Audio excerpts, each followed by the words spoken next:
After a big winter storm across all of southern Wisconsin, a little bit more snow showing up here in Radar 3000. I'll let you know how much more snow you can expect tonight and when dangerously cold air invades southern Wisconsin. Plus, Monona City Police are seeking approval for a device that could help make police pursuits less dangerous. And later, the latest developments from the missing ballot investigation in Madison and how the city now plans to handle their poll books.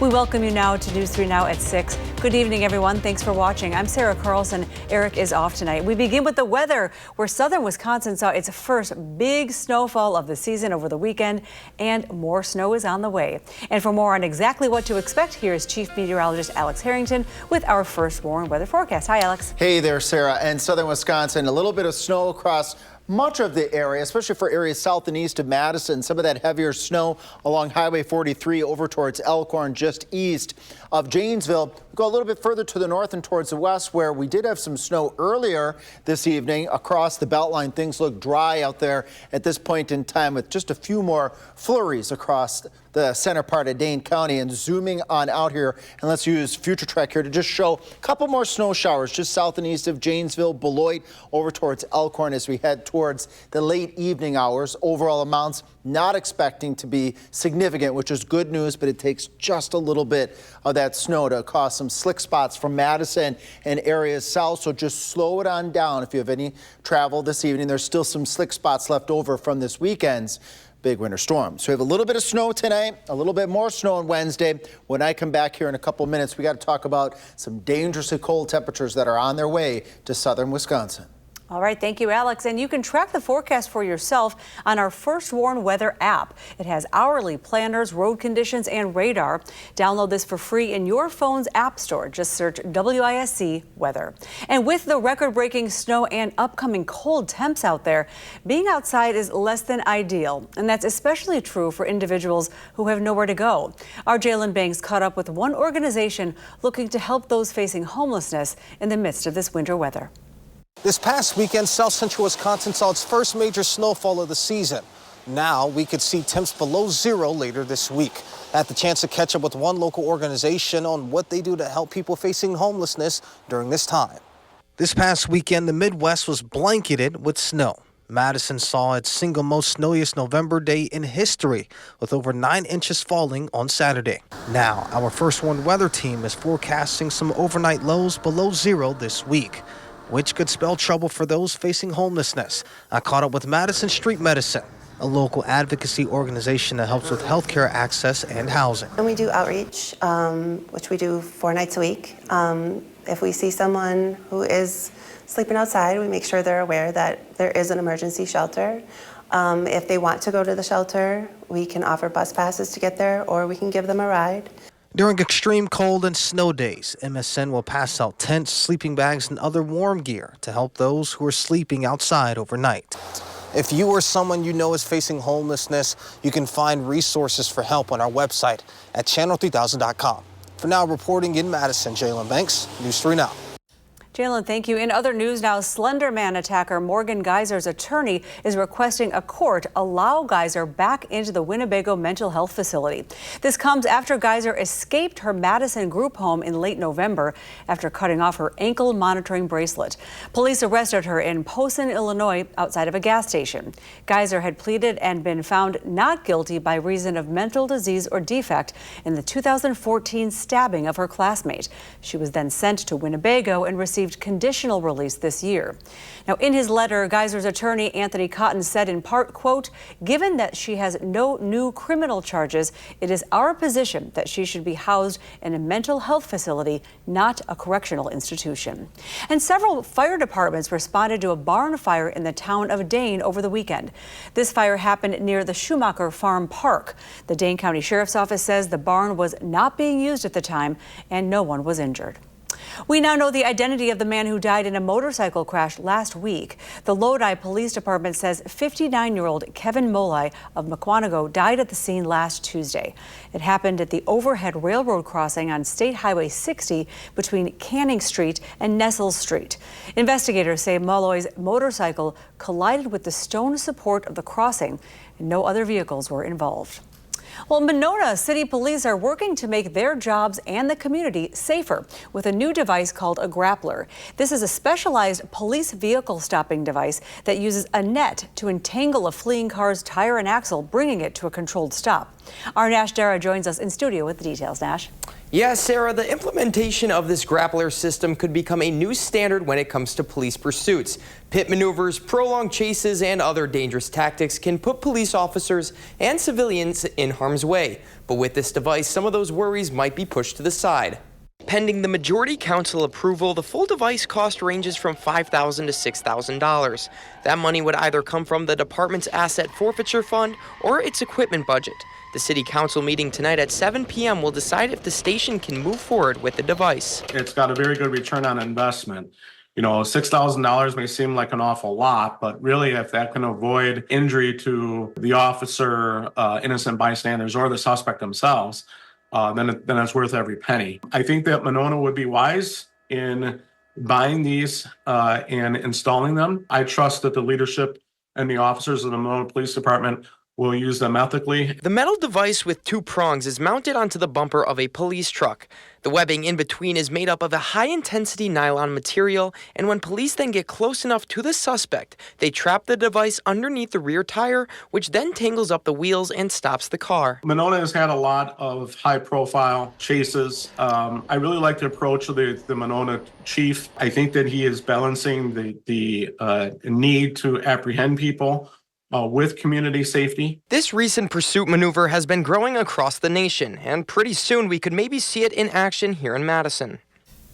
And Sarah, if approved, officers will need to be trained with using the device before it is actually enforced in real-world scenarios. That authorized training will be done from the department's training budget. All right, Nash, thank you so much. In other news now, people who use Madison's bus system need to prepare for some changes. Starting next Sunday, December 7th, Metro Transit will implement route, schedule, and stop adjustments. Route B as in boy and endpoints for G, H, and O will relocate to new bus stops at Park and Hughes. The city says it will install temporary bus shelters and benches at these locations until new permanent shelters arrive in early 2026. All of this is in preparation for future redevelopment at South Park Street and Badger Road. Today, the city of Madison received approval from the Wisconsin Elections Commission to update when it prints election materials. This after nearly 200 ballots went uncounted in the 2024 presidential election. Our Ellie LaLiberte breaks down the new rule. A confluence of errors.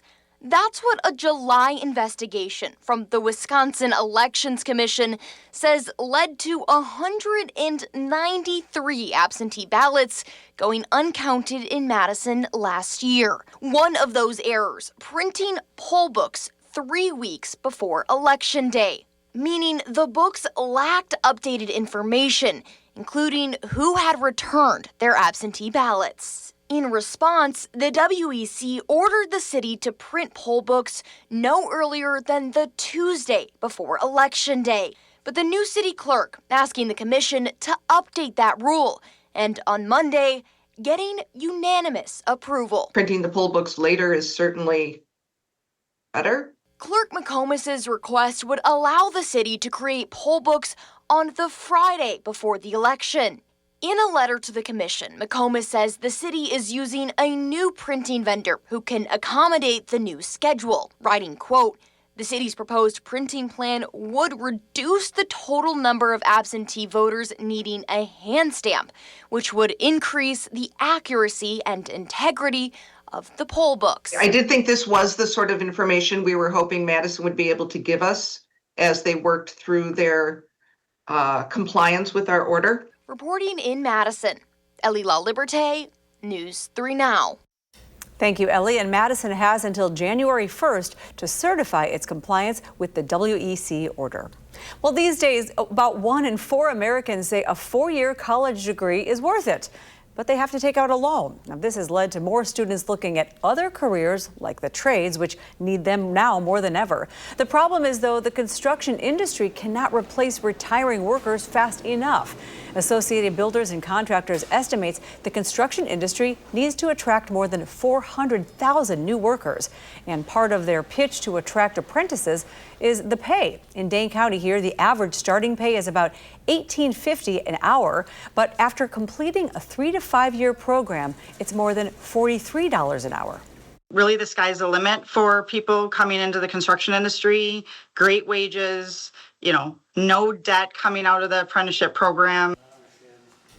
Tonight on News 3 Now at 10, Chris Stanford shows us how a local school is getting students ready for a career in the trades. And coming up next, Black Friday sees a jump in sales this year. We'll tell you how much analysts are expecting to see from Cyber Monday. Plus, after last weekend's big snow kept many inside, how you can give those small businesses a second chance. Stay with us.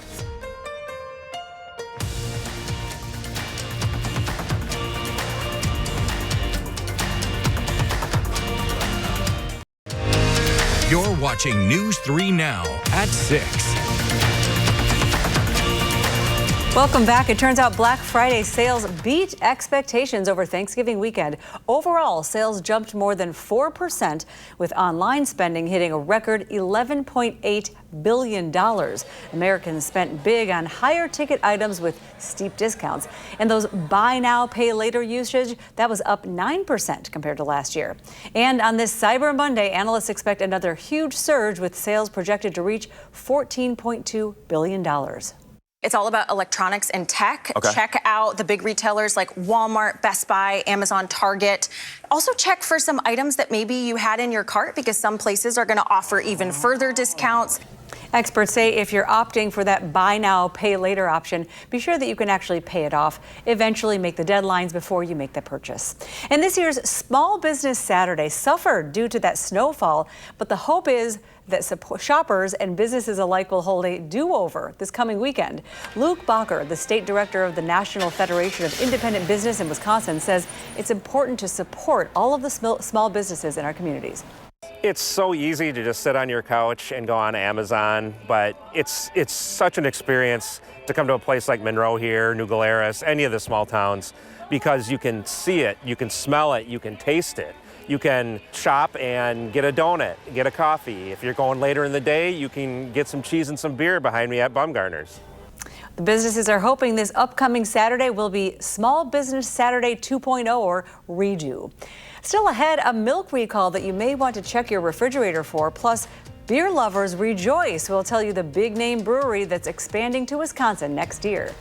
And then Alex returns with how much snow we can expect to get this evening when we come back.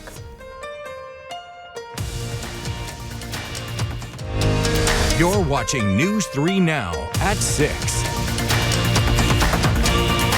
The company Prairie Farms is recalling certain gallons of fat-free milk because they may contain food-grade cleaning agents. This milk was sold at Woodman stores in Illinois and Wisconsin. The affected products carry a December 8th expiration date. More than 300 gallons were sold before the problem was identified. So people should throw this out, or you can return it to the store for a refund. The company says all remaining recalled milk has been pulled from the store shelves. Well, America's oldest brewery is coming to Wisconsin. Today, Yuengling announced it will expand its distribution into the Badger State next year. Founded in Pottsville, Pennsylvania back in 1829, Yuengling holds the title of America's oldest operating brewery. Back in 2020, the brewer announced a joint venture with Molson Coors, allowing it to expand its sales into the Midwest and then further west. No word yet on exactly when the beer will be sold here, but Yuengling says it will be early 2026. And in the weather now, we have an alert day just around the corner. Alex, how cold and when? It's on its way here for Wednesday night going on into Thursday. All of southern Wisconsin, wind chills as cold as -20 as we wake up into Thursday morning. So now we're trading out snow for the bitter cold, which is not uncommon when you have big winter storms to get this bitterly cold wind chills and bitterly cold air behind it. This is Thursday morning, 7:30 in the morning, -20 in Lone Rock, -22 in the Dells, -22 in Madison. That's what you have to prepare for. That's that feels like factor to your body as we head Wednesday night going on into Thursday. All part of the 3 things you need to know. A little light snow tonight will end. A little more snow Wednesday with that clipper-like system, and then that cold air spills in behind that clipper-like system as we go on into Thursday. A little bit of snow out there. It's just a tiny bit. Fort Atkinson, Elkhorn, Janesville, west over towards Belleville. Here as we look at the interstate and look at the belt line, dry off to the west, off towards Middleton, but maybe just a few of those flurries over by the intersection of 30 and the rest of the belt line just to the east of the airport. So we got a little bit of that light snow across southern Wisconsin, mainly from Madison and areas off towards the south and towards the east. Couple flurries can't be ruled out over far southwest Wisconsin, but the overall snow here stretching from Watertown to Monroe to Janesville, that scoots off to the east by the time we get later in the evening. Then just a few flurries left overnight tonight. Now, Sarah was mentioned before a little bit earlier in the newscast. How much can we expect?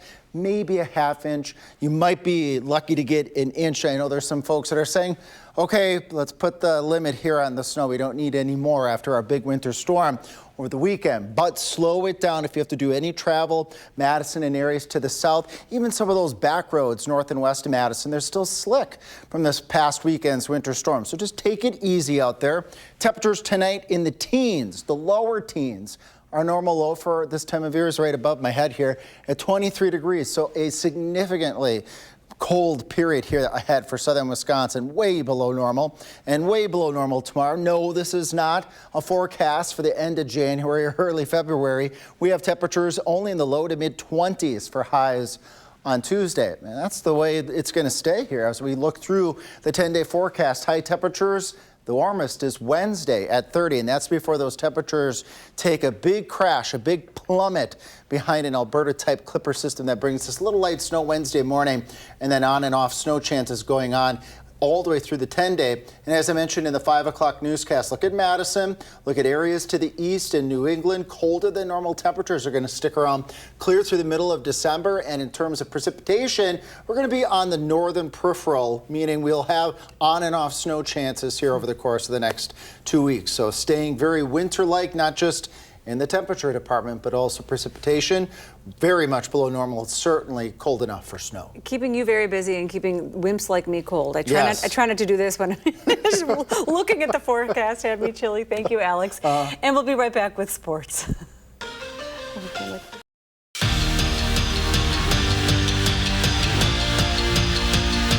Welcome into Cousin Subs right here on Park and Regent in Madison, right next to UW-Madison's campus. And you may be wondering, why are we here? Well, it is the new location for the live tapings of the Wisconsin Huddle. And speaking of, tonight at 7 p.m., we have a very, very special guest in Jason Swarens, the reigning Wisconsin Athletics Male Athlete of the Year. He's fresh off a national title in the shot put. Jason joins the show that, as always, will air right here on News 3 Now on Friday night at 6:30. To be honest, I think I'm still warming up from Saturday afternoon. It was a long 4 hours in a bad blizzard, but honestly, I don't really feel that bad for myself. I feel bad for the Badgers, who had a long, cold trip home. That was the coldest feeling anybody felt on their way back to Madison after losing to Minnesota, capping off a 4-8 season and their 5th straight loss in a trophy game, making them miss a bowl in consecutive seasons for the first time since the early 90s.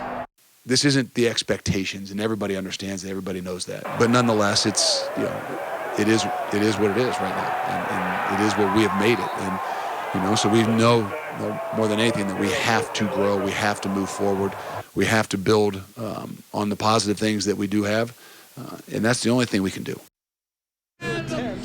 But there is snowy football to be celebrated. For the first time since 2013, UW-Platteville won a game in the NCAA tournament this past weekend. Next up for them is a trip to Minnesota, where they will play Bethel with a trip to the quarterfinals on the line. To the pros, and a big loss for the Pack. That left ankle injury that Devontae Wyatt suffered in Thursday's Thanksgiving win is a season ender for the big man. The defensive tackle was key to replacing Kenny Clark, who went to Dallas in exchange for Micah Parsons. In better news, to the volleyball court, where Mimi Collier was named the Big Ten Setter of the Week for the 5th time this season. That ties a program record with Sydney Hilly. Her Badgers received a 3 seed in the NCAA tournament, which starts Thursday at the Fieldhouse against Eastern Illinois. And we are just gearing up here at Cousin Subs for Jason Swarns and a really exciting guest. We'll see you right down here in Madison on the intersection of Park and Regent here soon. We'll see it later on tonight as well. So for now, we'll send it back to you